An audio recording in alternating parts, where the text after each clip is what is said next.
दोस्तों, भगवान विष्णु कहते हैं कि एक कन्या अपने पिता के घर में रहकर जो पाप करती है उसका फल माता पिता को भी भोगना पड़ता है। दोस्तों, एक दिन की बात है जब देवी लक्ष्मी पृथ्वी लोक पर भ्रमण करके भगवान विष्णु के पास आती है और कहती है, हे परम परमेश्वर मेरे प्राणनाथ, आज जब मैं मृत्यु लोक पर भ्रमण कर रही थी तब मैंने देखा कि कुछ कन्या अपने पिता के घर में कई अधिक समय से रह रही हैं, जबकि पिछले युगों में कन्याओं का विवाह कम आयु में होता था और वे तभी से अपने पति के घर रहने को जाती थी। तथा मैंने एक विचित्र घटना भी देखी कि कई सारी कन्याएं विवाह के बाद भी पिता के घर में लंबे समय तक या बार बार रहने को जाती हैं। हे प्राणनाथ, मैं जानना चाहती हूँ कि क्या एक पिता के घर में कुंवारी कन्या का अधिक समय तक रहना सही होता है या नहीं? कौन सी आयु में कन्या का विवाह करना योग्य होता है और विवाह के बाद पिता के घर में रहने से कौन सा पाप लगता है? हे स्वामी, आप ही जगत के पालनहार हैं, कृपा करें और मेरी जिज्ञासा को शांत करें। तब भगवान श्री हरि विष्णु मुस्कुराते हुए बोले, हे देवी, आज आपने जो प्रश्न किए हैं वह समस्त मानव जाति के कल्याण हेतु अत्यंत महत्वपूर्ण है। आज मैं आपको इन सारे प्रश्नों के उत्तर इस एक सच्ची घटना के माध्यम से देता हूँ।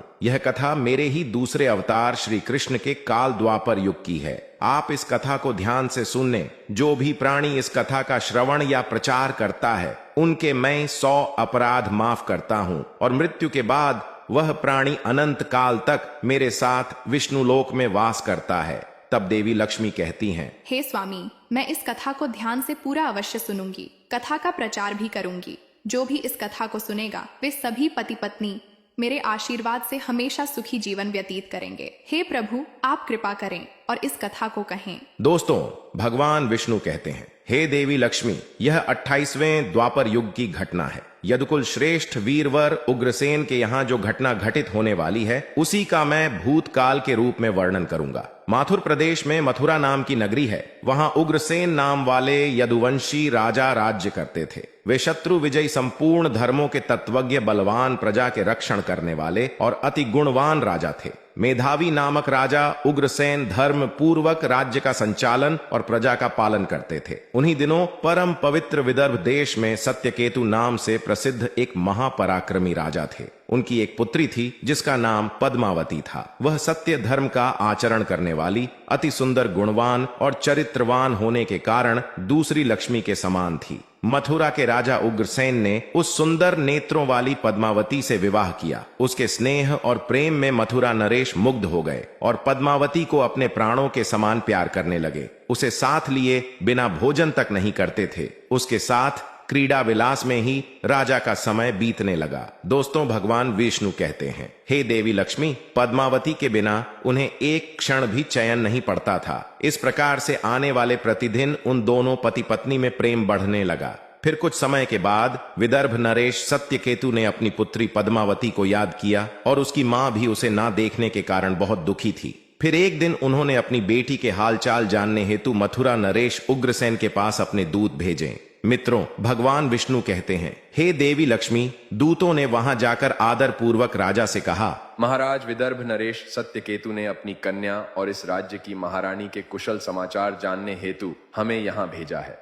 आपको हमारा सादर प्रणाम। अगर उनका प्रेम और स्नेहपूर्ण अनुरोध आपको स्वीकार हो तो राजकुमारी पद्मावती जी को उनके यहाँ भेजने की व्यवस्था कीजिए। वह अपनी पुत्री को देखना चाहते हैं। मित्रों, भगवान विष्णु कहते हैं कि हे देवी लक्ष्मी, राजा उग्रसेन ने जब दूतों के मुंह से यह बात सुनी तो वे भी प्रसन्न हो गए, क्योंकि वह भी चाहते थे कि रानी पद्मावती को आराम करने हेतु उनके पिता के यहाँ जाना चाहिए। तब उन्होंने स्नेह और उदारता के कारण अपनी प्रिय पत्नी पद्मावती को विदर्भ राज्य के यहाँ भेज दिया। पति के भेजने पर पद्मावती बड़ी खुशी के साथ अपने मायके आ गई। वहां पहुंचकर उसने पिता के चरणों में प्रणाम किया। उसके आने से महाराज सत्यकेतु को भी बड़ी प्रसन्नता हुई। मित्रों, भगवान विष्णु कहते हैं, हे देवी लक्ष्मी, पद्मावती वहां अपनी सखियों के साथ मन से मुग्ध होकर घूमने लगी। पहले की ही भांति घर व तालाब और राज्य में विहार करने लगी, क्योंकि वह विवाह के बाद पहली बार अपने पिता के यहाँ आई थी और यहाँ आकर वह फिर से बालिका बन गई। फिर कुछ दिन बीतने के बाद वह भूल गई थी कि उनका विवाह हो चुका है अब उनके बर्ताव में लज्जा या संकोच का भाव नहीं रहा। मित्रों, भगवान विष्णु कहते हैं, हे देवी लक्ष्मी, एक दिन की बात है, रानी पद्मावती अपनी सखियों के साथ एक सुंदर पर्वत पर सैर करने के लिए गई। वहां एक रमणीय वन दिखाई दिया जो केलों के उद्यान से शोभा पा रहा था। उस पहाड़ पर फूलों की बहार थी। तब राजकुमारी ने देखा कि एक ओर ऐसा रमणीय पर्वत और दूसरी ओर सुंदर वन और बीच में स्वच्छ जल से भरा सर्वोत्तरोभद्र नामक तालाब है। एक छोटी बालिका की तरह वह अपनी सभी सखियों के साथ खेलने लगी। वे सभी इस संसार को भूलकर खेल कूद में मन से मुग्ध होकर पूरी तरह से डूब गई। फिर वे तालाब में उतर गई और हंसती गाती हुई जल क्रीड़ा करने लगी। मित्रों, भगवान विष्णु कहते हैं, हे देवी लक्ष्मी, उसी समय कुबेर का सेवक गोविल नाम का एक दैत्य दिव्य विमान पर बैठकर आकाश मार्ग से कहीं जा रहा था। तालाब के ऊपर आने पर उसकी दृष्टि मनमोहक सुंदर विदर्भ की राजकुमारी पद्मावती पर पड़ी, जो निर्भय होकर स्नान कर रही थी। गोविल के पास दैवीय शक्ति होने के कारण उसने निश्चित रूप से जान लिया कि यह विदर्भ नरेश की कन्या और महाराज उग्रसेन की प्यारी पत्नी है। तब वह मन ही मन कहने लगा, यह तो पतिव्रता होने के कारण आत्मबल से ही सुरक्षित है। किसी भी पर पुरुषों के लिए इसे प्राप्त करना अत्यंत कठिन है। उग्रसेन अत्यंत महामूर्ख है जो उसने ऐसी सुंदर पत्नी को मायके भेज दिया है। यह पतिव्रता नारी पराये पुरुष के लिए दुर्लभ है और इधर कामदेव मुझे अत्यंत पीड़ा दे रहा है। मैं किस प्रकार से इसके निकट जाऊं और कैसे इसका उपभोग करूं? मित्रों, भगवान विष्णु कहते हैं, हे देवी लक्ष्मी, उसकी सुंदरता पर मोहित दानव गहरी सोच में पड़ गया और फिर उसने अपने लिए एक उपाय निकाल लिया। मित्रों, गोविल ने महाराज उग्रसेन का मायामय रूप धारण किया। वहीं अंग, वहीं उपांग, वैसे ही वस्त्र, उसी तरह का वेश और वहीं अवस्था, पूर्ण रूप से उग्रसेन सा होकर वह पर्वत के शिखर पर उतरा और एक अशोक वृक्ष की छाया में शिला के ऊपर बैठकर उसने मधुर स्वर से संगीत सुरों को छेड़ दिया। वह गीत संपूर्ण विश्व को मोहित करने वाला था। ताल, लय और उत्तम स्वर से युक्त उस मधुर गीत को सखियों के मध्य में बैठी हुई सुंदरी पद्मावती ने भी सुना। वह सोचने लगी कि ऐसा मनमोहक गीत कौन गायक गा रहा है। राजकुमारी के मन में उसे देखने की तीव्र इच्छा हुई। उसने सखियों के साथ जाकर देखा कि अशोक की छाया में सुंदर प्रतापी बैठा हुआ कोई पुरुष गा रहा है। वह महाराज उग्रसेन के जैसा दिखाई पड़ता है। मित्रों, भगवान विष्णु कहते हैं, हे देवी लक्ष्मी, वास्तव में तो वह राजा के वेश में नीच दानव गोविल ही था। पद्मावती विचार करने लगी कि मेरे धर्मपरायण स्वामी मथुरा नरेश अपना राज्य छोड़कर इतनी दूर कब और कैसे चले आए। वह इस प्रकार सोच ही रही थी कि उस पापी ने स्वयं ही पुकारा, हे प्रिय, तुम्हारे बिना मैं नहीं जी सकता। हे सुंदरी, तुमसे अलग रहकर मेरे लिए इस प्रिय जीवन को व्यतीत करना असंभव हो गया है। तुम्हारे स्नेह ने मुझे मोह लिया है, अतः मैं तुम्हें छोड़कर कहीं भी नहीं रह सकता। अपने पति रूपधारी दैत्य के ऐसा कहने पर पद्मावती थोड़ी सी लज्जित होकर उसके सामने गई। वह पद्मावती का हाथ पकड़कर उसे एकांत स्थान में ले गया और वहां अपनी इच्छा के अनुसार उसका उपभोग किया। मित्रों, भगवान विष्णु कहते हैं, हे देवी लक्ष्मी, महाराज उग्रसेन के गुप्त अंग में कुछ खास निशानी थी जो उस पुरुष में नहीं दिखाई दी। इससे पद्मावती के मन में उसके प्रति संदेह उत्पन्न हुआ। राजकुमारी ने अपने वस्त्र संभाल कर पहन लिए, किंतु उसके हृदय में इस घटना से बड़ा ही दुख हुआ। वह क्रोध में भरकर नीच दानव गोविल से बोली, जल्दी बता, तेरा आकार दानव जैसा है, तू पापचारी और निर्दयी है। यह कहते कहते आत्मग्लानि के कारण उसकी आंखें भर आईं। वह शाप देने को उद्यत होकर बोली है, हे दुरात्मा, तूने मेरे पति के रूप में आकर मेरे साथ छल किया है और इस धर्ममय शरीर को अपवित्र करके मेरे उत्तम पतिव्रता धर्म का नाश कर डाला है। अब यही तू मेरा भी प्रभाव देख ले। मैं तुझे अत्यंत कठोर दंड दूंगी। उसकी बात सुनकर गोविल ने कहा, हे पतिव्रता, नारी भगवान श्री विष्णु तथा उत्तम ब्राह्मण के भय से तो समस्त राक्षस और दानव दूर भागते हैं। मैं दानव धर्म के अनुसार ही इस पृथ्वी पर विचरण कर रहा हूँ। पहले मेरे दोष का विचार करो कि किस अपराध पर तुम मुझे श्राप देना चाहती हो। तब पद्मावती बोली, हे पापी, मैं साध्वी और पतिव्रता हूँ। मेरे मन में केवल अपने पति की कामनाएं हैं। मैं सदा उन्हीं के लिए तपस्या किया करती हूँ। मैं अपने धर्म मार्ग पर स्थिर थी, किंतु तूने माया रचकर मेरे धर्म के साथ ही मुझे भी नष्ट कर दिया। इसलिए हे दुष्ट आत्मा, तुझे भी मैं भस्म कर डालूंगी। तब गोविल बोला, हे राजकुमारी, यदि तुम उचित समझो तो ये बात ध्यान से सुनो। मैं धर्म की ही बात कह रहा हूँ।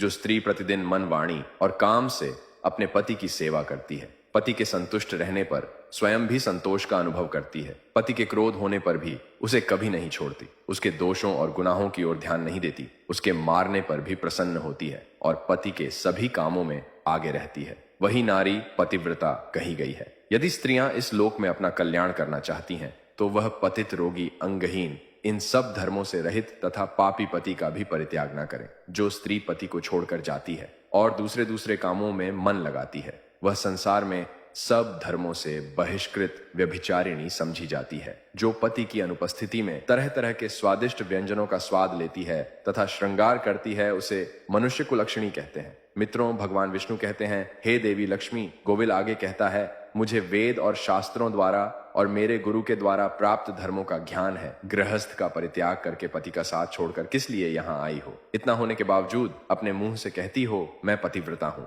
कर्म से तो तुम में पतिव्रत का छोटा सा भी अंश दिखाई नहीं देता। तुम डर भय छोड़कर पर्वत और वन में मतवाली होकर घूमती फिरती हो, इसलिए पापिनी हो। मैंने ये महान दंड देकर तुम्हें सीधी राह पर लगाया है। अब कभी तुमसे ऐसी धृष्टता नहीं हो सकती। बताओ तो पति को छोड़कर किस लिए यहाँ आई हो? ये श्रृंगार, ये आभूषण तथा ये सुंदर वेशभूषा धारण करके क्यों खड़ी हो? हे पाप नाशनी, बोलो ना, किस लिए और किसके लिए ये सब किया है? कहाँ है तुम्हारा पतिव्रत्य? दिखाओ तो मेरे सामने। व्याभिचारिणी स्त्रियों के समान बर्ताव करने वाली नारी, तुम इस समय अपने पति से 400 कोस दूर हो। कहाँ है तुम में पति को देवता मानने का भाव? दुष्टा कहीं कि तुम्हें लज्जा नहीं आती। तुम्हें तो क्या, मुझे ही अपने बर्ताव पर घृणा होती है। तुम क्या मेरे सामने बोलती हो? कहाँ है तुम्हारी तपस्या का प्रभाव? कहाँ है तुम्हारा तेज और बल? आज ही मुझे अपना बल, वीर्य और पराक्रम दिखाओ। तब पद्मावती बोली, ओ नीच असुर, सुन। पिता ने स्नेह बस पति के घर से मुझे बुलाया है, इसमें कहाँ पाप है? मैं काम, लोभ, मोह तथा डर के वजह से पति को छोड़कर नहीं आई हूँ। मैं यहाँ भी पति का चिंतन करती हुई ही रहती हूँ। तुमने ही छल से मेरे पति का रूप धारण करके मुझे धोखा दिया है। तब गोविंद ने कहा, हे पद्मावती, मेरी युक्ति युक्त बात सुनो। अंधे मनुष्यों को कुछ दिखाई नहीं देता।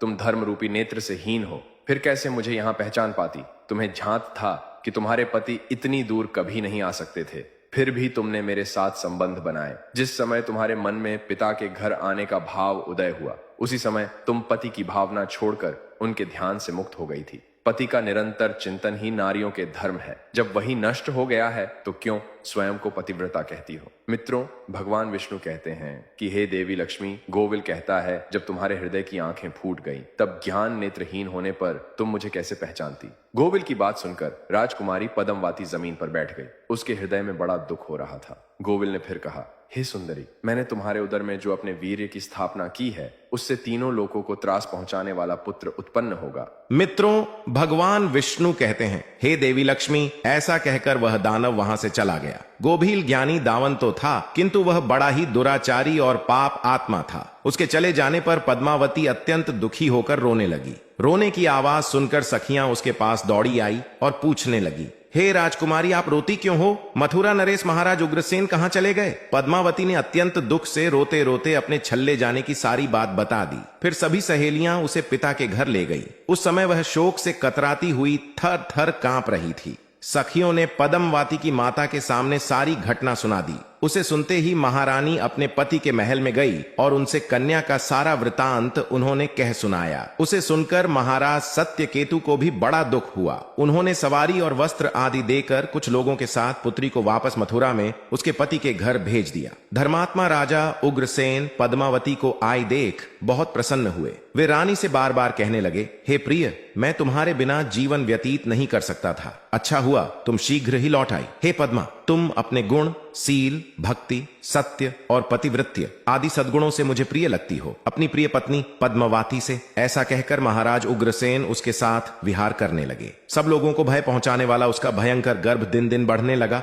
किंतु उस गर्भ का कारण केवल पद्मावती ही जानती थी। अपने उदर में बढ़ते हुए उस गर्भ के विषय में पद्मावती को दिन रात चिंता बनी रहती थी। 10 वर्ष तक वह गर्भ बढ़ता ही गया। तत्पश्चात उसका जन्म हुआ। मित्रों, भगवान विष्णु कहते हैं, हे देवी लक्ष्मी। वही अति तेजस्वी महाबली दुराचारी प्रजा को कष्ट देने वाला कंस था, जिसके भय से तीनों लोकों के निवासी थर्रा उठे थे। उसके बाद भगवान श्री कृष्ण के हाथ से मारा जाने पर मोक्ष को प्राप्त हुआ। तब देवी लक्ष्मी कहती हैं, हे स्वामी, ऐसी घटनाएं भविष्य में संगठित होने वाली है, यह मैंने भी सुन रखा है। तब भगवान विष्णु कहते हैं, हे देवी, मैंने आपसे जो कुछ कहा है वह समस्त पुराणों का निश्चित मत है। इस प्रकार पिता के घर में रहने वाली कन्या बिगड़ जाती है। अतः एक पिता को अपनी कन्या को घर में रखने का मोह नहीं करना चाहिए। भगवान विष्णु कहते हैं, हे देवी लक्ष्मी, अब मैं आपको एक कुंवारी कन्या के विषय में कुछ महत्वपूर्ण बातें बताता हूं। आप इसे भी ध्यान से सुनो।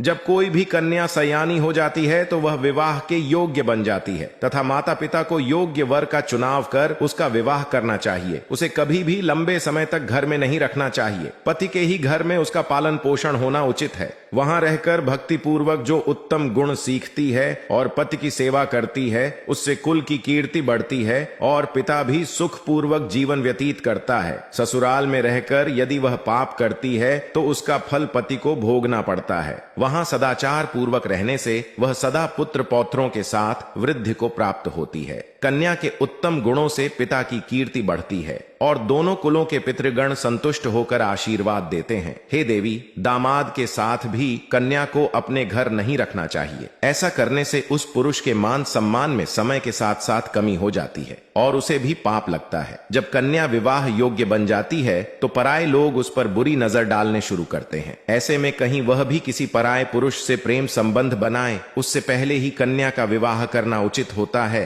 एक जवान कन्या पिता के घर में रखना मतलब एक सोने से भरा घड़ा चोरों के बीच रखने के समान होता है तथा उस स्त्री का गहना और पिता का सम्मान उस कन्या की इज्जत होती है, जिसे हमेशा संभाल कर रखना चाहिए। किसी भी स्त्री को कभी भी पति से दूर नहीं रहना चाहिए। ज्यादा समय तक मायके में रहना भी पाप समान है। एक पतिव्रता नारी का स्थान सदैव उसके पति के चरणों में ही होना चाहिए तथा पति के लिए पत्नी का स्थान हृदय में होना चाहिए। मित्रों, भगवान विष्णु कहते हैं, हे देवी लक्ष्मी, मैंने आपके सभी प्रश्नों के उत्तर दे दिया है। तब माता लक्ष्मी कहती हैं, हे प्रभु, आज मैं धन्य हो गई हूँ। तो मित्रों, आशा करते हैं कि आपको यह कथा जरूर पसंद आई होगी। तो मित्रों, हमारे वीडियो को लाइक करें और सच्ची श्रद्धा से कमेंट में जय श्री हरि विष्णु और जय माता लक्ष्मी जरूर लिखें। साथ ही हमारे चैनल को सब्सक्राइब करें। आप सभी का धन्यवाद।